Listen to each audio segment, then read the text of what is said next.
Hey everyone, welcome to English Orbit, your space to learn English in the easiest and most fun way. I'm Nivedita Shrivastava, your English teacher online. आज हम बात करने वाले हैं class 12 विस्तार्स के एक और इंटरेस्टिंग चैप्टर की जिसका नाम है मेमोरीज ऑफ चाइल्डहुड, जिसका पहला पार्ट है cutting of my long hair and the other part is we two are human beings. तो आज हम सबसे पहले बात करेंगे पहले पार्ट की, जो कि है जिद कलासा के बारे में। तो आइए चलिए देखते हैं।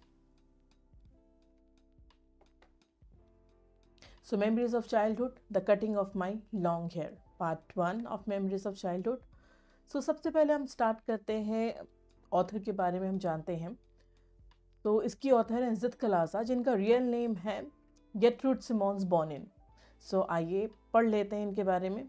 Zid Kalasa, she was born in the year 1876 and she died in the year 1938. She was a Native American writer, teacher and a political activist. Her real name was Gertrude Simmons Bonin.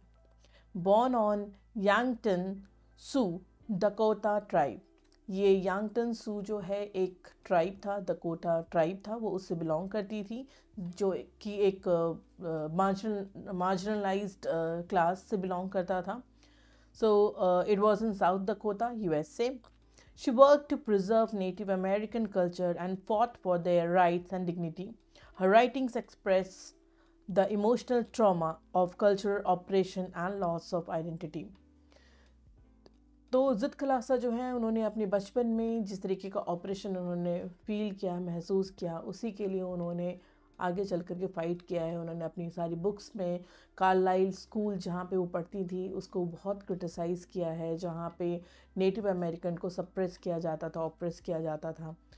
तो आइए चलिए देखते हैं theme क्या है इस पूरे chapter का।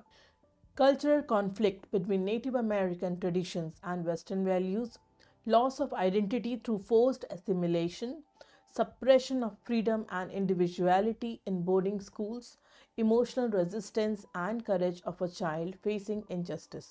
So इस पूरे चैप्टर का थीम ये है। इस पूरे चैप्टर में जो हम पढ़ेंगे, हम इनजस्टिस के बारे में बात करेंगे। यहाँ पे कल्चरल डिस्क्रिमिनेशन है जिसके कारण ऑपरेशन हो रहा है एक पर्टिकुलर क्लास के लोगों के ऊपर, जो कि मार्जिनलाइज्ड क्लास से बिलोंग करते हैं। और यहाँ पे कल्चरल कॉन्फ्लिक्ट है, हम एक कस्टम को लेकर के हम चल रहे हैं, एक कल्चर में हम चीज़ें सीखते हैं, उसकी आदत होती है हमें, और एकदम से आगे चल कर के उस चीज़ को हमें छोड़ना पड़ता है, उस चीज़ को डिसोबे करना पड़ता है। तो किस तरीके से एक इंसान की फ्रीडम उससे छीन ली जाती है, इस पूरे चैप्टर का थीम है। कैरेक्टर्स के बारे में बात कर लेते हैं। तो इस चैप्टर के मेन कैरेक्टर्स हैं Zitkala Sa, and she is the narrator, a young native American girl who resist the cutting of her hair and represents pride in her culture. Zitkala Sa जो कि नरेटर भी हैं, जो कि author भी हैं, वो एक यंग नेटिव अमेरिकन गर्ल है जो कि रेजिस्ट करती हैं जब उनके बाल काटे जाते हैं। उनके लंबे बाल, काफ़ी बाल उनके लंबे होते हैं, जो कि उनके कल्चर में बहुत अच्छा माना जाता है, लेकिन जब उनके बाल काटे जाते हैं स्कूल में तो वो रेजिस्ट करती हैं। जुडविन जो कि जिद कलासा की फ्रेंड है, जो जिद कलासा के साथ रहती तो है लेकिन जिद कलासा की तरह उसमें हिम्मत नहीं होती, काफ़ी डरी हुई सी ये होती है, जेंटल होती है, और वो सारे ऑर्डर स्कूल के फॉलो करती है, क्योंकि उसके अंदर इतनी हिम्मत नहीं थी कि वो किसी भी रूल के अगेंस्ट जा कर के वो उसको रेजिस्ट कर सके, उसके खिलाफ आवाज़ उठा सके। द पेल फेस टीचर्स, तो जब जिद कलासा जिस स्कूल में होती है वहाँ कुछ टीचर्स होते हैं, वो वाइट उनका फेस है क्योंकि वो अमेरिकन है, और वो हर वक्त गुस्से से देख रहे होते हैं, वो हर वक्त नज़रें रख रहे होते हैं नेटिव अमेरिकन्स पे। एंड जिद कलासा की मदर, जो कि एक्चुअल सामने से इस चैप्टर में उनका रोल नहीं है, लेकिन जिद कलासा हर वक्त अपने मदर के बारे में सोचती हैं। उनकी मदर उनके वैल्यूज़ को लेकर के, उनके कल्चर को लेकर के, जो भी उन्होंने उनको बचपन में सिखाया हुआ होता है उस बारे में वो पूरे टाइम पे बात कर रही होती है। तो इस चैप्टर में जिद कलासा की मदर का जिक्र है। समरी देख लेते हैं चैप्टर की बहुत ही ब्रीफ में। A Native American girl is forced into a missionary school Carlisle Indian school. एक ऐसी नेटिव अमेरिकन बच्ची के बारे में बात करेंगे जो कि बॉर्न इंडिया में हुई थी बट वो रहती अमेरिका में थी। उसको फोर्स करके एक मिशनरी स्कूल में भेजा जाता है, कार्लाइल इंडियन स्कूल में भेजा जाता है, जो कि अमेरिका की गवर्नमेंट ने बनाया था। So they were forced to go there and study there. She experiences cultural humiliation and loss of identity. जिस स्कूल में जा कर के उसको बहुत अपने कल्चर के अगेंस्ट जा कर के कुछ ऐसा करना होता है जो कि उसके लिए बहुत शर्मिंदगी की बात होती है, बहुत ह्यूमिलिएशन वाली बात होती है, और कहीं ना कहीं उसे ऐसा लगता है कि उसने अपनी पहचान खो दी है। Her here is cut against her will, symbolising the death of her freedom. तो इज़्ज़त कलासा के बहुत ही लंबे बाल होते हैं जो कि काट दिए जाते हैं उस कार्लाइल स्कूल में। उसकी इच्छा नहीं होती है उस लंबे बाल कटवाने की, लेकिन उसके बाल काट दिए जाते हैं, जो कि सिंबलाइज करता है कि उसकी जो फ्रीडम थी कहीं ना कहीं वो ख़त्म हो गई। The story becomes a powerful protest against cultural domination. लेकिन इज़्ज़त कलासा ने हार नहीं मानी थी। वो किस तरीके से इस डिस्क्रिमिनेशन के अगेंस्ट वो लड़ी, वो खड़ी रहीं, उन्होंने पूरे टाइम रेजिस्ट किया इस चीज़ को। तो इस पूरे चैप्टर की समरी यही है कि एक तरफ जब आइडेंटिटी छीन ली जाती है, फ्रीडम छीन लिया जाता है, लेकिन दूसरी तरफ इज़्ज़त कलासा जो है वो ज़िद पे आ जाती हैं, वो रेजिस्ट करती हैं। किस तरीके से वो रेजिस्ट करती हैं और आगे जा कर के इन्हीं सब रीज़न्स की वजह से वो आगे चल कर के इस पॉलिटिकल सिस्टम का, इस डिस्क्रिमिनेशन का किस तरीके से वो विरोध करती हैं। तो आइए देखते हैं। जैसा कि आपको पता है कि हर चैप्टर में मैं चैप्टर को सीन वाइज डिवाइड कर देती हूँ ताकि आपकी अंडरस्टैंडिंग बेटर हो। सो लेट्स सी सीन 1 में क्या होता है। सबसे पहले हम ये देखते हैं कि इज़्ज़त कलासा स्कूल में पहुँचती है।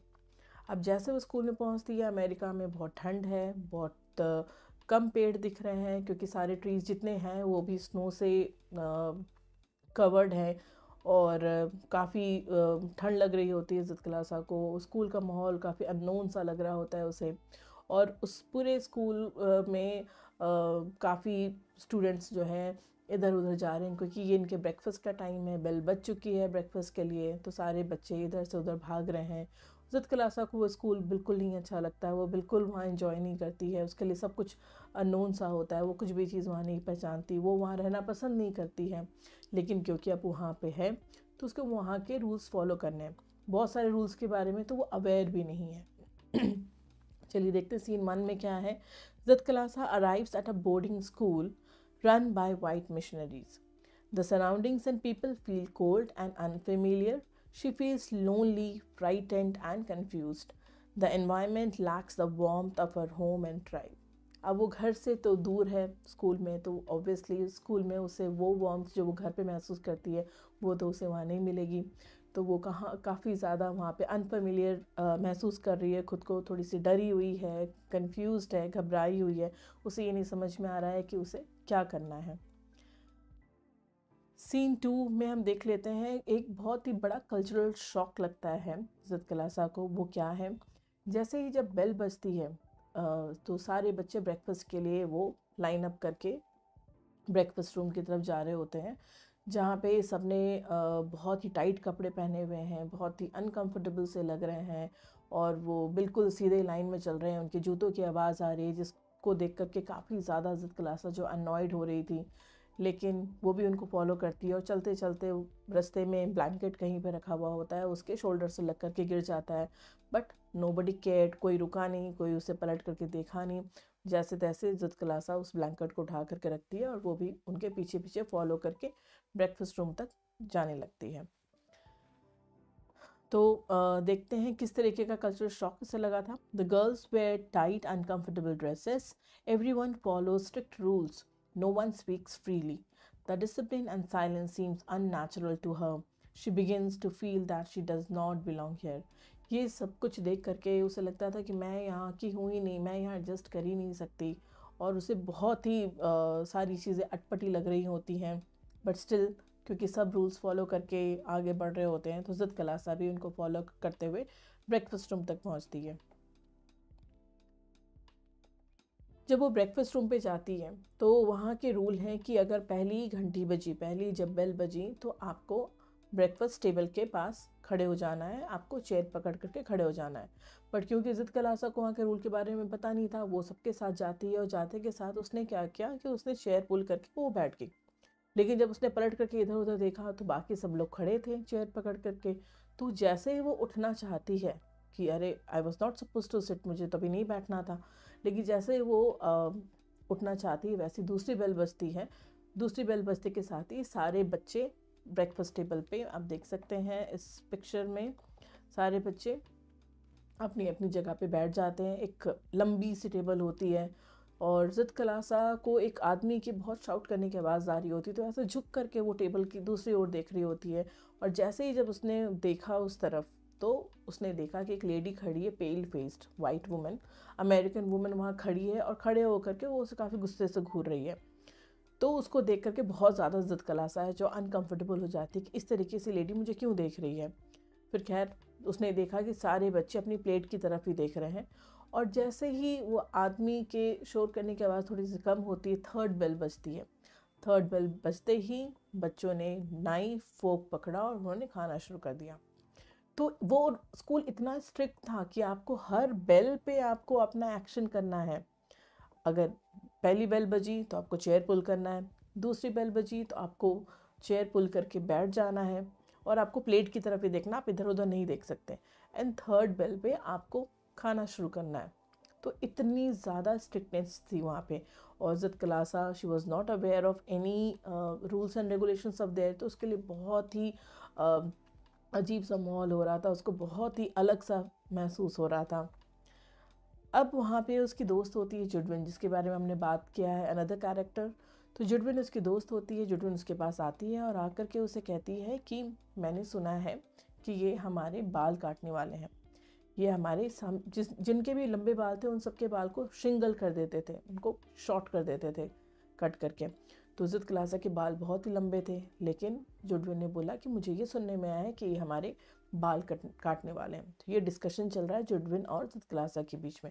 लेकिन इज़्ज़त कलासा ने कहा कि मैं तो अपने बाल नहीं कटवाने दूंगी, क्योंकि मेरी मम्मी ने ये कहा है कि जिनके बाल काट दिए जाते हैं, अगर किसी की डेथ हो जाए तो जब हम शोक मनाने जाते हैं तो उनके बाल काटे जाते हैं, या फिर वो वॉरियर जो हार जाते हैं और जो पकड़े जाते हैं उनके बाल काट दिए जाते हैं। तो इज़्ज़त कलासा ने बचपन से यही सुना था अपनी माँ से कि जो डरपोक होते हैं, जो कावर्ड होते हैं, उनके बाल कटते हैं। तो इज़्ज़त कलासा कभी भी नहीं चाहती थी कि उसके बाल कटें और उसको कावर्ड बुलाया जाए या फिर अपने कल्चर के अगेंस्ट जा कर के अपने बाल कटवाए। तो इज़्ज़त कलासा जैसे सुनती है वैसे वो कहती है कि मैं तो रजिस्ट करूँगी, मैं तो नहीं कटवाऊँगी बाल। लेकिन दूसरी तरफ क्योंकि जुडबिन जो है वो थोड़ी फेयरफुल है, थोड़ी सी शांत सी डरी हुई सी है, तो वो कहती है कि हमें तो इनकी बात माननी पड़ेगी। लेकिन इज़्ज़त कलासा कहती है कि नहीं, मैं इनकी बात बिल्कुल नहीं मानूंगी और मैं अपने बाल नहीं कटवाऊँगी। So, discussion about hair. She overhears that her hair will be cut short. In her tribe, long hair symbolizes dignity and pride. Only cowards and mourners had their hair cut. She decides to resist and hide to protect her identity. अब जैसे ही इज़्ज़त कलासा सुनती है कि ये तो मेरी dignity के ख़िलाफ़ है, ये मेरे कल्चर की प्राइड के ख़िलाफ़ है, तो मैं अपने बाल नहीं कटवाऊँगी और वो ये डिसाइड करती कि मैं जा कर के छुप जाऊँगी। अब इज़्ज़त कलासा जो है वो जा कर के एक रूम में वो जाती है जहाँ पे एक बेड पड़ा हुआ है, बेड रखा हुआ है, जिसके नीचे जा कर के वो छुप जाती है। उसमें ग्रीन कर्टन लगे हुए होते हैं, तो उसकी वजह से रूम थोड़ा सा डार्क सा होता है। तो वो अपने धीमे पाँव से वो वहाँ पहुँचती है और वहाँ पे बेड के नीचे छुप जाती है और उसे लगता है कि हाँ ये जगह सही रहेगी, यहाँ मुझे कोई ढूंढ नहीं पाएगा क्योंकि रूम डार्क है। लेकिन ऐसा होता नहीं है इसके साथ। इज़्ज़त कलासा hides under a bed in an attempt to escape. Soon the school staff finds her. She struggles and cries but is dragged out by force. The moment shows her helplessness and fear. इज़्ज़त कलासा ये सोच करके उस bed के नीचे छुप जाती है कि मैं नहीं पकड़ी जाऊंगी, मुझे कोई नहीं पकड़ पाएगा और मैं बाल कटवाने से बच जाऊंगी। लेकिन ऐसा नहीं होता है। उसे आवाज़ें आ रही होती हैं कि हॉल में सब उसका नाम अनाउंस कर रहे हैं और उसे ये भी पता था कि जुडविन भी मुझे कहीं ना कहीं ढूंढ रही होगी। और उसको आवाज़ आती है जैसे कि लोग उसकी तरफ आगे बढ़ रहे हैं। अब कुछ लोग उस कमरे में आ गए, उन्होंने कर्टेन हटा दिया, वो रूम जो डार्क था अब वहाँ पे लाइट हो गई है, सारी चीज़ें क्लियरली दिख रही हैं। और जैसे ही वो उन्होंने झुक करके नीचे बेड की तरफ देखा तो इज़्ज़त कलासा वहाँ पे छुपी हुई थी और उसको वहाँ से खींच करके बाहर निकाला जाता है। और यहाँ पे इज़्ज़त कलासा बहुत ही हेल्पलेस फील कर रही होती है, बहुत डरी हुई होती है। और जैसे ही वहाँ से उसको पकड़ लिया जाता है, उसको एक चेयर में बिठा करके उसके हाथ बांध दिए जाते हैं एंड जो पेल फेस्ड वुमन थी वो उसका बाल काटना शुरू कर देती है। आप इस पिक्चर में देख सकते हैं कि इज़्ज़त कलासा रो रही है, जो ट्विन वहाँ खड़े होकर के वो भी सैड होकर के उसे देख रही है, वो भी हेल्पलेस है, उसके फ्रेंड्स भी वहाँ खड़े हैं, लेकिन कोई उसकी हेल्प नहीं कर सकता चाह करके भी। एंड इज़्ज़त कलासा हैज़ गिवन अप और बहुत ज़्यादा उसको ये महसूस हो रहा है कि ये जो उसके साथ हो रहा है उसके डिग्निटी के ख़िलाफ़ है, उसके कल्चर के प्राइड के ख़िलाफ़ है। And she is very sad, she is thinking of her mother, अपनी माँ के बारे में सोच रही है जो उन्होंने इस बारे में कहा था कि बाल किन लोगों के काटे जाते हैं। और यहाँ पे बहुत ही हेल्पलेस वो फील कर रही हैं।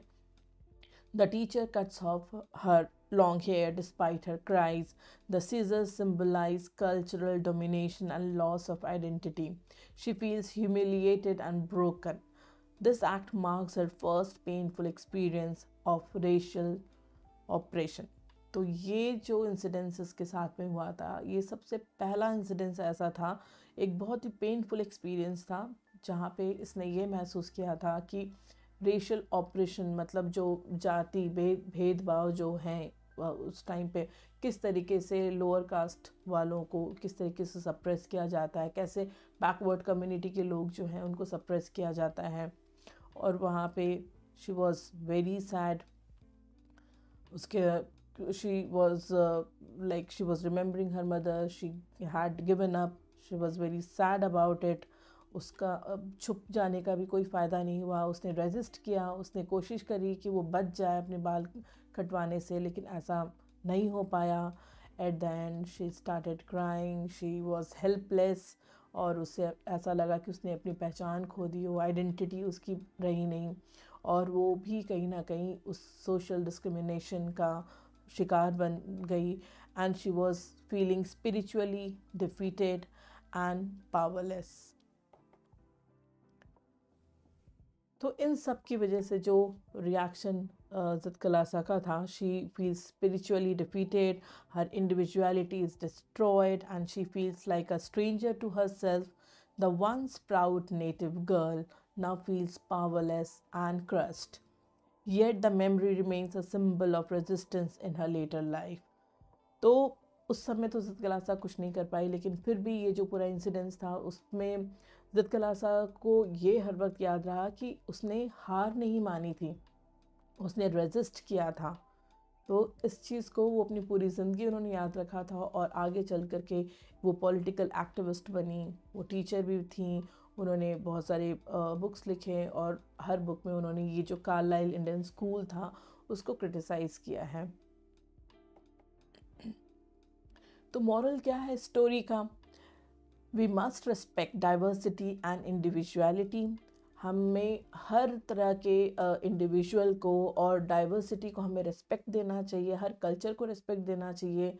जैसे कि इज़्ज़त कलासा की कल्चर में लंबे बाल रखने का रिवाज था, और जब उसके बाल काट दिए जाते हैं तो वो ये फील करती कि उसकी इंडिविजुअलिटी ख़त्म हो गई, उसकी कल्चर की प्राइड को ख़त्म कर दिया गया।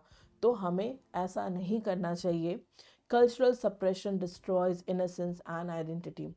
अगर किसी भी तरीके का कल्चरल सप्रेशन होता है तो वो एक इंसान की आइडेंटिटी को ख़त्म कर देता है, उस इंसान की इनोसेंस को ख़त्म कर देता है। True education should liberate not oppress.